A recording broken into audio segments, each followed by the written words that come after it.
Buenas tardes y muchas gracias también por la invitación. Estar aquí, como ya se ha dicho, es un lugar muy importante para este trabajo del rescate, de la recuperación, de la difusión de la memoria histórica, de tantas luchas por la dignidad, por la igualdad, por la justicia en este país, en América Latina, en el mundo. Entonces, estoy muy agradecido a la casa por esta invitación.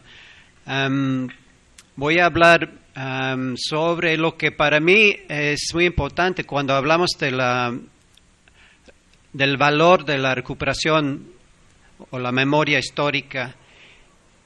Y eso es no solamente señalar a ciertos actos o individuos, sino hablar de los pueblos, del contexto más amplio, más general de lo que está pasando en nuestras sociedades. Y eso con el fin de tratar de entender mejor por qué se han dado los fenómenos que estamos viendo ahora todavía, ¿no? ¿Por qué tanta impunidad? ¿Por qué tanta corrupción? ¿Por qué tanto descontento social en nuestros países?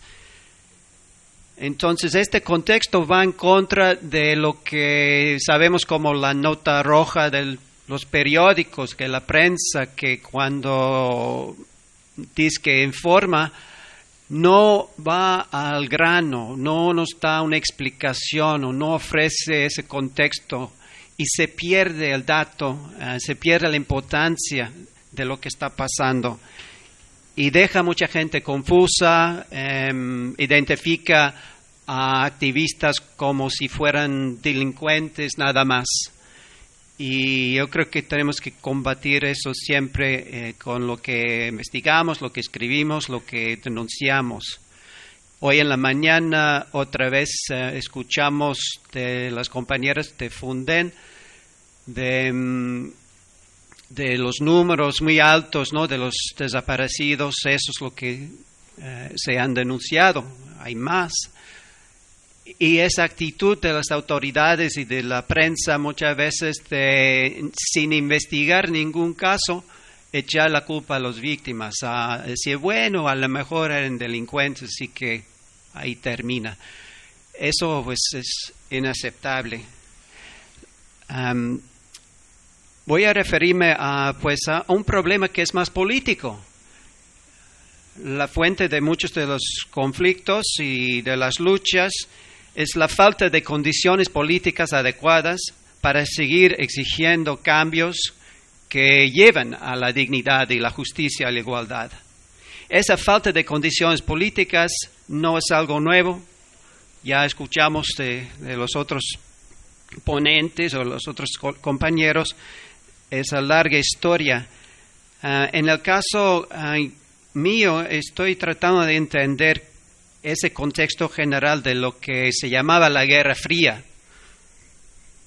La época de la posguerra, desde los 46 hasta finales de los 80, pero una guerra fría que no era nada fría, ¿no? Era una guerra caliente, sobre todo en América Latina y en México.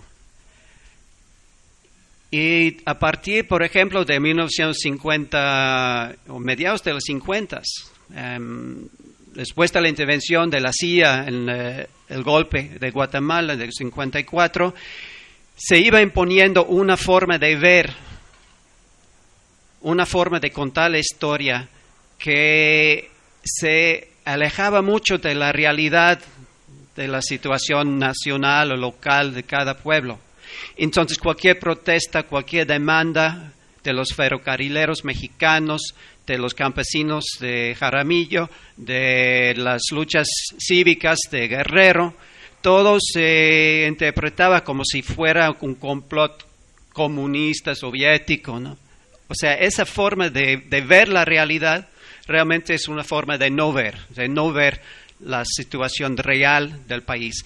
Y se aprovechaba localmente en cada país de América Latina por los gobiernos, las élites, las clases dominantes, porque les convenía pues repetir esa misma narrativa, que sí, esa es la situación que estamos amenazados con esta Guerra Fría. Lo que sabemos viendo esas historias de los 50s y 60s es que los canales legales de lucha solo servían para apoyar al régimen, no servían para la oposición independiente. Un poco como el franquismo, en México se creó un sistema que se llama el cooperativismo de Estado, un control mediante la cooptación y la represión selectiva, un control de los sindicatos como sindicatos verticales del franquismo.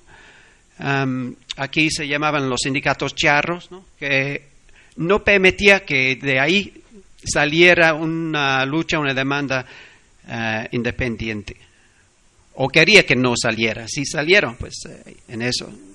También de las organizaciones campesinas, que los campesinos les dijeron pues tienen que afiliarse a la Confederación Nacional Campesina, y de ahí no salen, que estén con el régimen y nosotros vamos a controlar la situación, y con esas promesas que nunca se cumplieron de reparto agrario, esas promesas de mejoras salariales que nunca llegaron, empezaba así a generar tanto descontento que se desbordan estas estructuras de control del cooperativismo y surgen organizaciones nuevas, independientes, que siguiendo los canales legales se empezaron a organizar y presionar. Pero lo que encontramos es la cerrazón política del régimen, a partir sobre todo de la represión de la huelga de los ferrocarrileros de 58-59, el empleo también de la fuerza a través de declarar inexistente su huelga, de emplear al ejército en la represión de estos movimientos, y se va generando en los 60s, en caso tras caso, una imposibilidad por esas vías legales de presionar para los cambios. Los orígenes, por ejemplo, de la guerrilla en el estado de Guerrero, tanto de Genaro Vázquez como de Lucio Cabañas, están en luchas cívicas, luchas electorales, por cambios gremiales, apoyos a los productores, los campesinos, pero por la misma respuesta represiva se van radicalizando y tomando otro rumbo. Por la vía electoral, pues ya ni digamos, pero la experiencia de tratar de intervenir en 1964 con el Frente Electoral del Pueblo lleva también a la represión, a la detención de su candidato, Danzos Palomino, a la división del Movimiento de Liberación Nacional de ese entonces. Entonces, las formas en que se podía pensar que una nueva población o generación mexicana podría incidir en la política, se iban cerrando esos canales.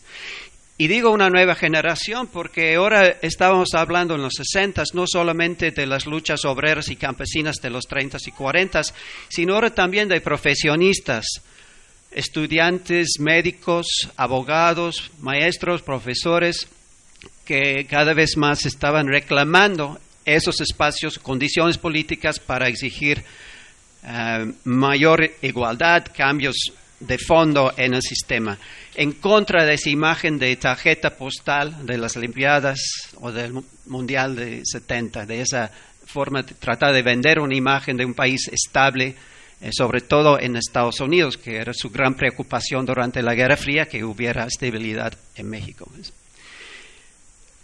En eso creo que hay un par de aspectos adicionales que quiero mencionar, porque la respuesta que dio el gobierno a esos movimientos en los 60s llevó a cambios en la estrategia y en la formación del mismo ejército.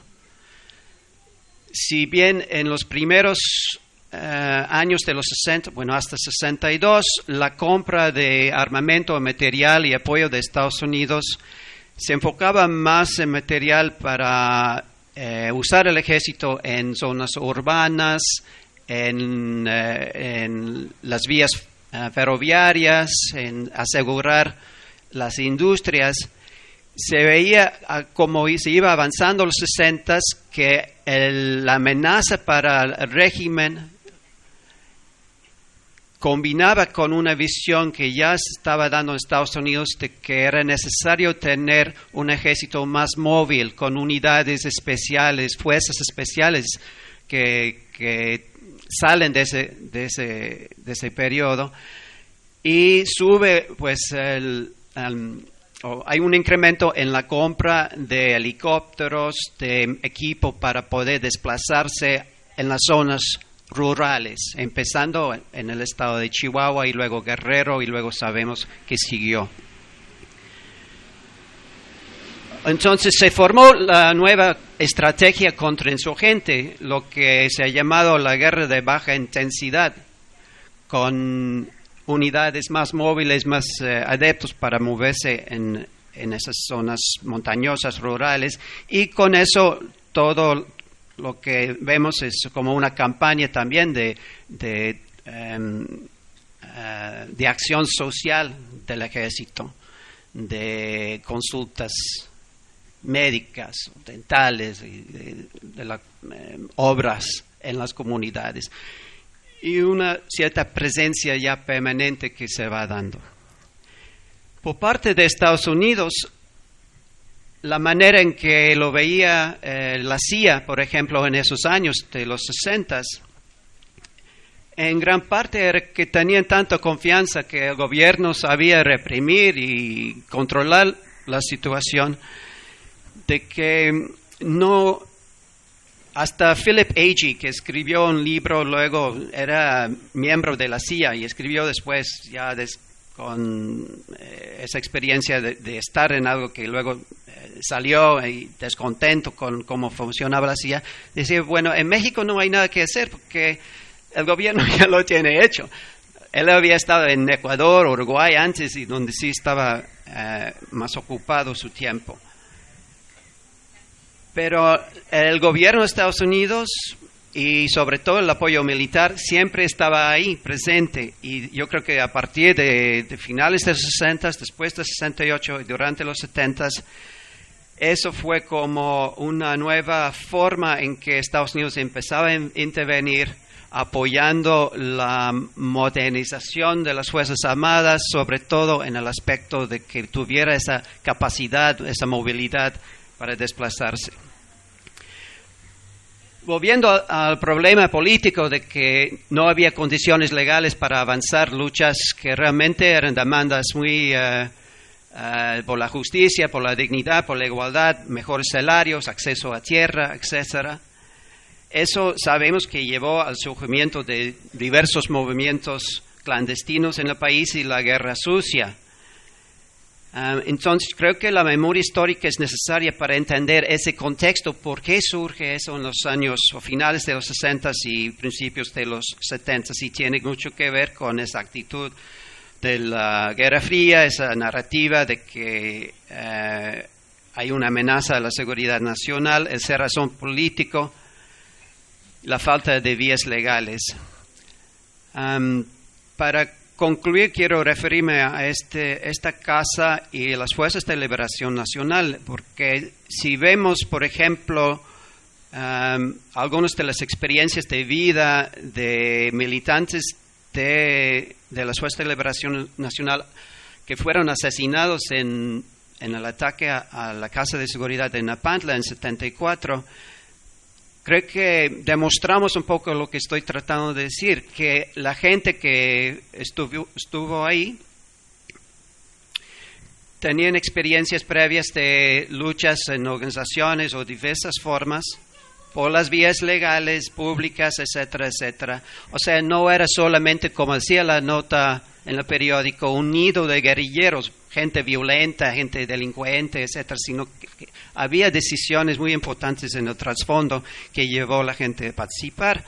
En el documental, por ejemplo, la película documental Flor en Otomí, vemos a la joven Denis Preto Stock cómo llegó a la decisión de participar. No fue una decisión repentina, ni mucho menos de una aventura o de una persona violenta. Al contrario, hay varios pasos que vemos que en su vida influyó. Y cuando era joven, tenía 14 años, cuando el 2 de octubre de 68. Y su primera actividad política fue pegar engomados en los coches por la liberación de los presos después del 2 de octubre, teniendo apenas 14, 15 años. Luego apoyó en las brigadas las huelgas de hambre de los presos políticos en 79-70.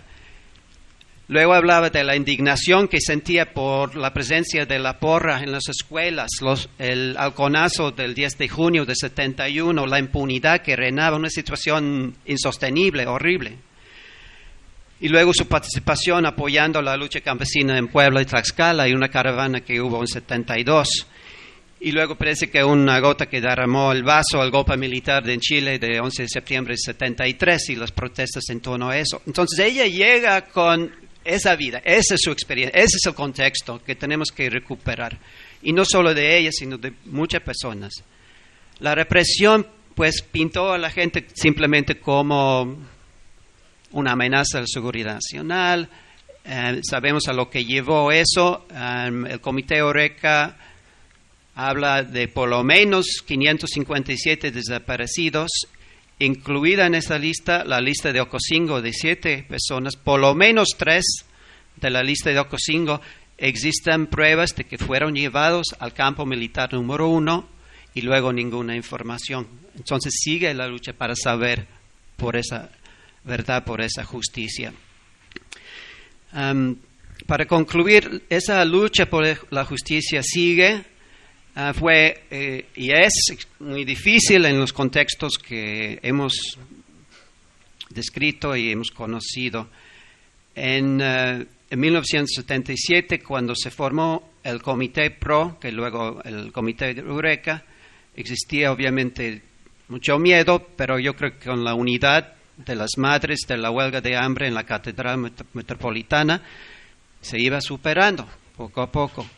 En el libro que escribió Elena Poniatowska, Fuerte ese silencio, cita a doña Rosario cuando una madre tiene ese miedo, y creo que es una madre de guerrero que llega y quiere saber qué pasa con sus hijos, y doña Rosario le dice, vamos, yo lo acompaño. Y es esa solidaridad, ese apoyo que hace toda la diferencia en el mundo. Entonces sigue la importancia de documentar, de levantar actas, de presentar denuncias, de no dejar que se quede en el olvido estos delitos, porque eso es lo que son. La desesperación es un secuestro, es un delito. Muchas gracias.